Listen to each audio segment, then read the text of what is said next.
I'm looking at the machine. The machine is more beautiful than you, Chris. What?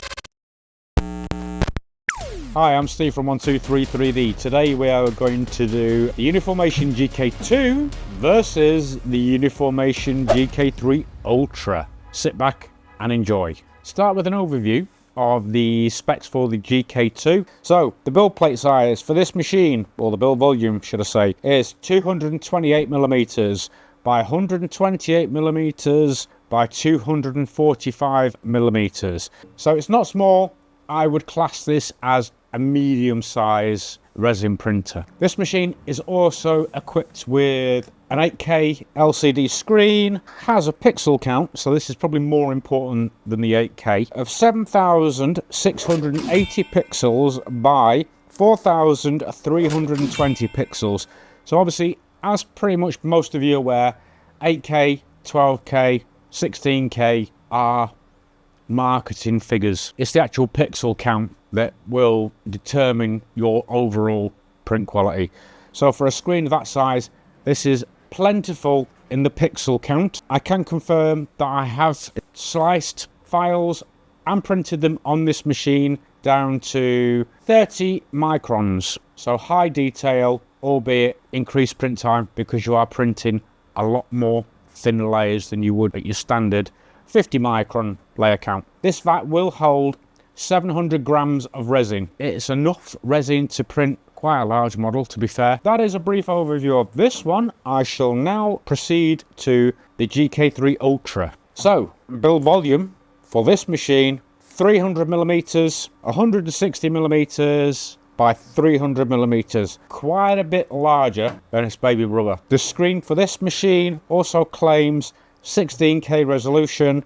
Put this into pixels, so this is 15,000 by 6,230. Looking like for like, it's pretty much double the resolution of this screen, which obviously it is bigger. Testing this machine, I've put currently over 2 kilograms of resin through this machine to see if I could instigate any fails or gauge print quality. I sliced every single file for this at 30 microns and I had zero issues.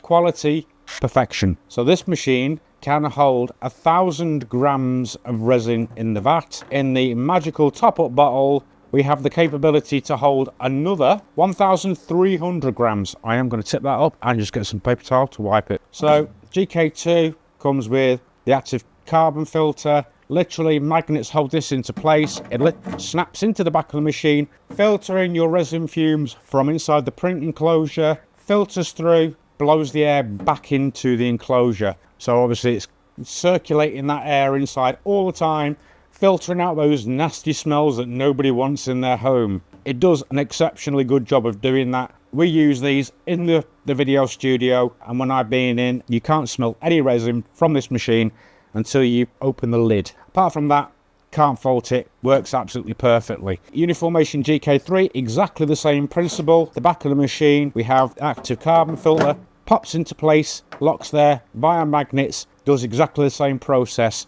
Sucks the air in, filters it, blows it back in here. We're constantly circulating that air inside there to filter out all of the nasties. So I shall move around to the front. For those of you who haven't seen the GK2, I shall now go over what I find to be its key features. First of all, a really nice, simple lift-up lid. Whenever you're dealing with resin, the last thing you want is sticky resin marks all over my nice, clean cover. This alleviates that. One-hand operation, lift it up. You're then free to remove your build plate. Really simple, easy to do, one-handed operation. You have a nice single lever cam lock, locks the build plate into position. Absolutely perfect. The other key feature that we have with this, so the vat on the GK2 is very intuitive.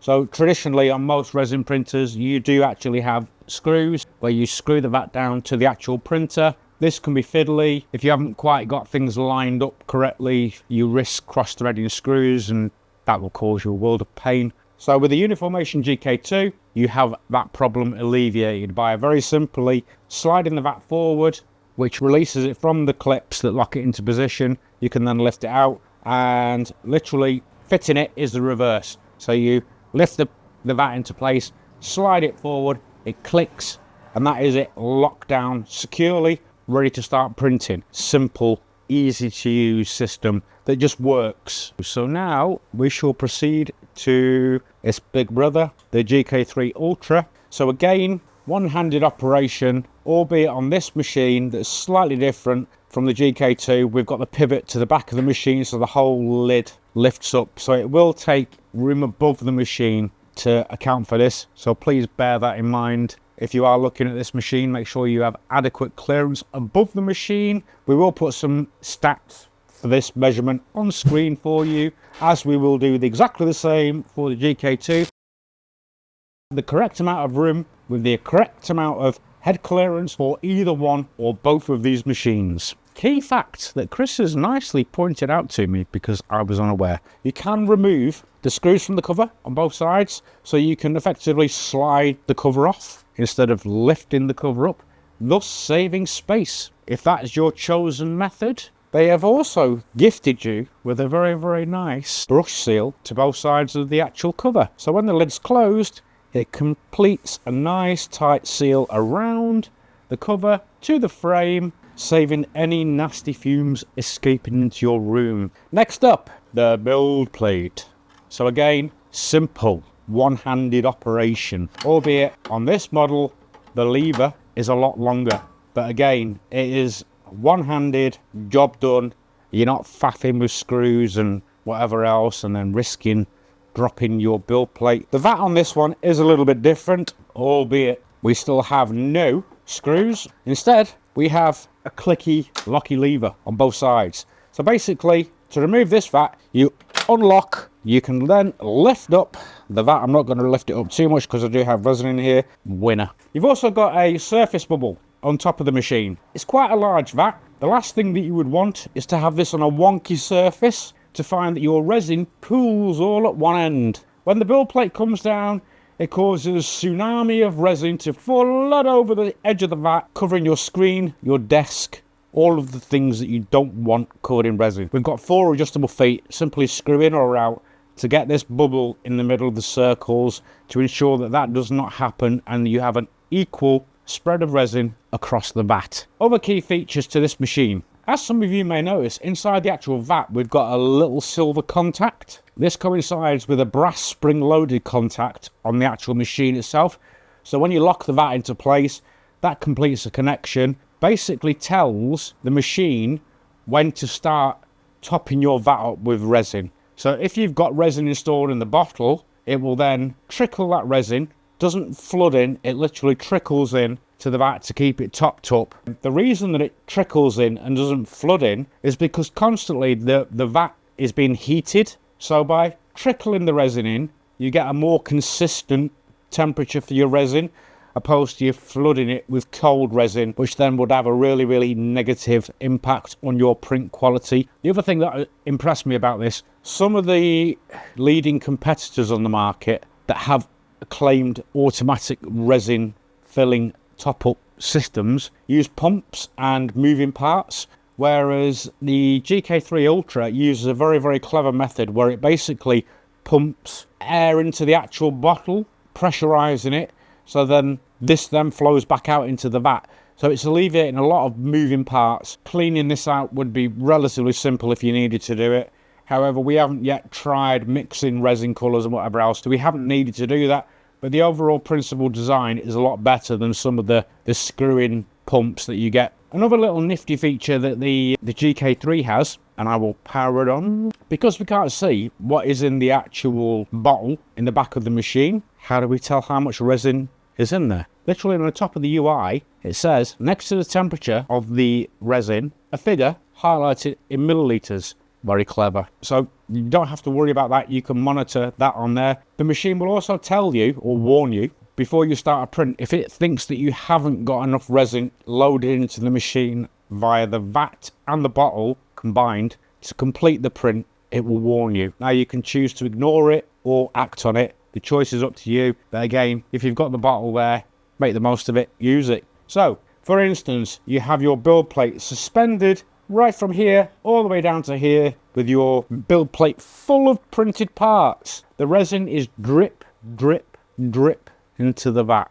So we remove the build plate, we literally set the build plate into the edge of the vat, slide it into the hook that is situated there. Our resin then just flows straight off the build plate, back into the vat. Any little remnants that are caught in this little channel here can then funnel along and run back into the vat as well. Everything floods back into the vat. Leave it there for as long as you like to drain, saving as much of your precious resin as possible before removing it to get your prints off, washed, cured, all of that good stuff. Who do I believe these machines are suitable for or aimed towards? That's a tricky question. I believe with the current consistency and reliability that UniFormation have brought to resin printing, these machines would be suitable and would not be out of place to anybody that is in the hobby, whether that be miniature printers, large-scale sculpt and painters,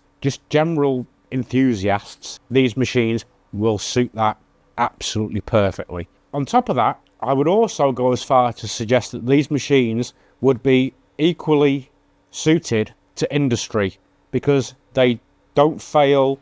They just keep going and going and going and going and going. I'm a very true believer in you can always tell the quality of a product by how much it weighs. The GK2 is literally empty, no resin in it, 19 kilograms. That's quite a lot for an empty unit. Its bigger brother, on the other hand, is a totally different story. Empty, this machine weighs 35 kilograms. It is a beast. The quality of the components, the materials that have been used and everything else, and that just shines through on repeated use of either of these machines. You couple that with the fact that both of these have resin heated vats, which for us in the UK, cooler temperatures through the winter months are a big problem for anybody that prints with resin. This stops that. It'll heat the resin prior to printing to a given temperature, so you've got peace of mind to know that you don't have to worry if your workshop is 5 degrees, for instance.